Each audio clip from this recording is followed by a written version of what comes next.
Okay, तो चलिए अब इसका हम लोग सॉल्यूशन करेंगे। तो सबसे पहले तो हम ये देखेंगे कि भाई हमारे जो प्रिंसिपल वायर हैं वो कितने हैं। ठीक है, P10 कर रहे हैं हम लोग।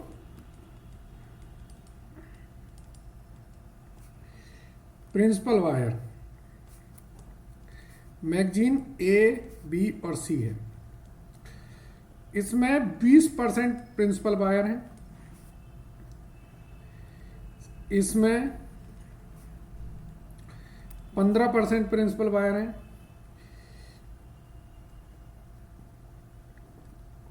और इसमें 8% प्रिंसिपल वायर है। यानी कि इसके प्रिंसिपल वायर हो गए 20,000, इसके प्रिंसिपल वायर हो गए 9, और इसके प्रिंसिपल वायर हो गए 3200। ठीक है ना। चलिए, अब मेरा ऑब्जेक्टिव क्या है? मेरा ऑब्जेक्टिव है कि मेरा एक्सपोजर जो है वो हो जाए मैक्सिमाइज। यही ऑब्जेक्टिव है ना मेरा, एक्सपोजर जो है वो मेरा मैक्सिमाइज हो जाए। तो मैं क्या लिखूंगा? Let X Y Z be the number of units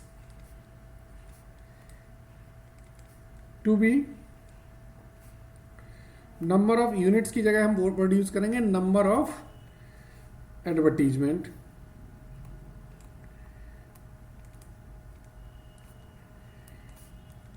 to be released in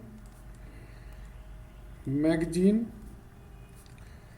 A, B and C। तो ऑब्जेक्टिव फंक्शन क्या होगा?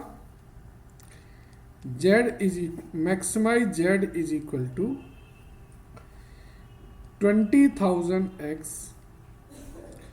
Plus 9,000Y plus 3,200Z। ठीक है ना। सब्जेक्ट टू क्या कंडीशन है? सब्जेक्ट टू इन्होंने बोला था कि जो पैसा है मेरे पास वो ज़्यादा से ज़्यादा 1,00,000 रुपए है। यानी कि 8,000X plus 6,000Y plus 5,000Z is less than 1,00,000 rupees. 1,00,000 रुपए से ज़्यादा नहीं हो सकता है। दूसरा इन्होंने बोला कि ए को, मैगजीन ए को 15 मिलनी चाहिए, 15 से ज़्यादा नहीं मिलने चाहिए। यानी कि X should not be greater than less than 1,500 and B और C को कम से कम 8 मिलनी चाहिए। ठीक है, YZ और को 8 मिल गए। Where X, Y and Z all are greater than 0। तो ये मेरी एक प्रॉब्लम हो गई। चलिए अगली प्रॉब्लम देखेंगे। अगली प्रॉब्लम हमारी है P11। पढ़ लें इस प्रॉब्लम को। A mutual fund has 20 lakh available for investment। 20 lakh जो है वो इस पर अंडरलाइन कर लें। और ये जो इन्वेस्टमेंट है ये government bond, blue chip stock, speculative stock, short term deposit, इसमें करना है। Annual expected return and risk factor are given below. Government bond का ये रिटर्न है, सभी का दे रखा है इन्होंने। Mutual fund is required to keep at least 2 lakh in this short term deposit and not to exceed the average risk factor for 42. Speculative stock must be at most 20% of the total amount invested. What should mutual fund invest the funds so as to maximize the total expected annual return? Formulate this as a linear programming problem. Do not solve it. Study material का ये 11वां question है। चलिए करें। P11। ठीक है, हम लोग कर रहे हैं P11।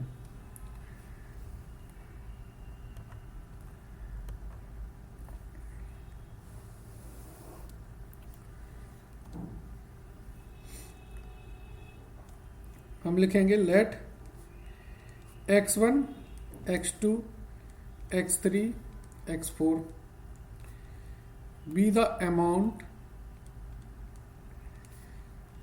to be invested। कहाँ पर? इन जो नाम है इनके स्टॉक्स के, पहला है स्टॉक गवर्नमेंट बॉन्ड, दूसरा है आपका blue chip stock, blue chip stock, तीसरा है आपका स्पेकुलेटिव स्टॉक,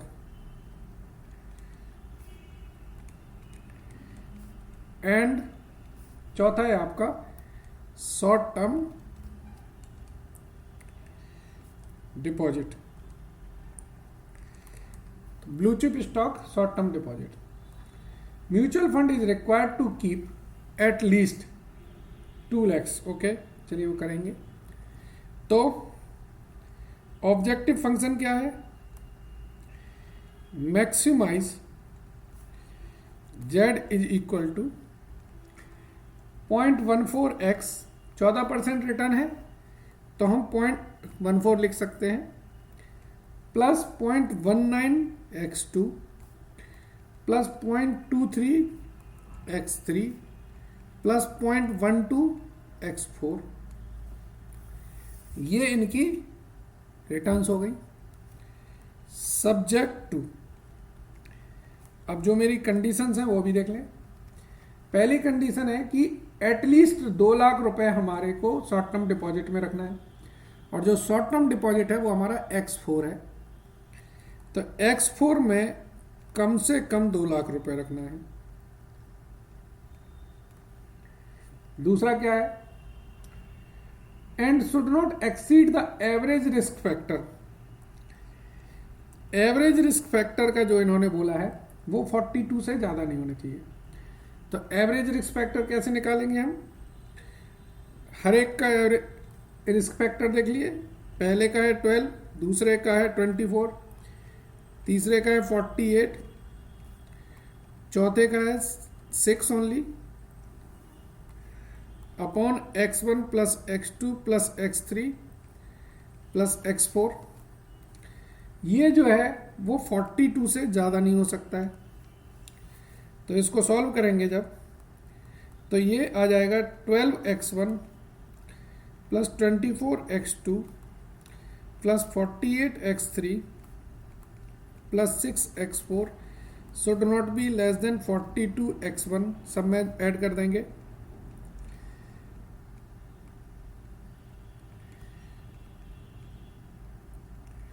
ठीक है ना। फिर इन सबको यहां ले आएंगे तो -30x1 -18x2 plus 6x3 -36x4 should be less than 0। ठीक है, ये बन जाएगी। तीसरी इक्वेशन क्या है इन्होंने देखो, स्पेकुलेटिव स्टॉक का मतलब है x3। x3 must be at most, ज्यादा से ज्यादा x3 जो हो सकता है वो कितना हो सकता है? 20% ऑफ द टोटल इन्वेस्टमेंट। ठीक है ना। तो इसको सॉल्व कर लेंगे। तो जब हम सॉल्व 20% का हम 0.0 ये लिखें, ज़्यादा अच्छा है। हम 0.20 लिखें और -0.20 x1 -0.20 x2 plus 0.80 x3 -0.20 x4 should be less than 0। चौथी जो कंडीशन है वो है टोटल अमाउंट की। टोटल अमाउंट जो है वो टोटल इन्वेस्टमेंट कितनी हो सकती है? 20 लाख हो सकती है। यानी कि x1 plus x2 plus x3 plus X4, ये या तो 20 लाख हो जाएगी या इससे कम ही रहेगी, ठीक है ना। Where X1, X2, X3, X4 is greater than 0, ठीक है। चलिए, तो ये हमारी P10 और P11 प्रॉब्लम हो गई है।